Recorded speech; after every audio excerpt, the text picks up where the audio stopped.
Want to know how to disable auto updates in Messenger? Well, no worries. In this video, I'm going to show you an easy step-by-step guide on how you can do it.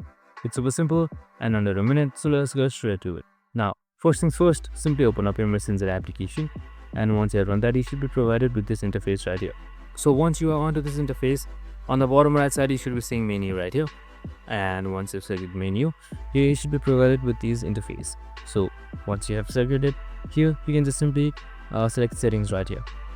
So once you select settings, scroll down all the way until you see preferences, and under preferences in the bottom you should be seeing something known as app updates. So just simply select app updates right here, and here you should be seeing auto update. So you can just simply disable auto update just like this, and you can just simply turn it on by just simply toggling it the same way. And that's it. Super simple and easy. I hope this video helped. If it did, make sure to like, subscribe and tune in with us for more of these videos. Have a good day and see you in the next one.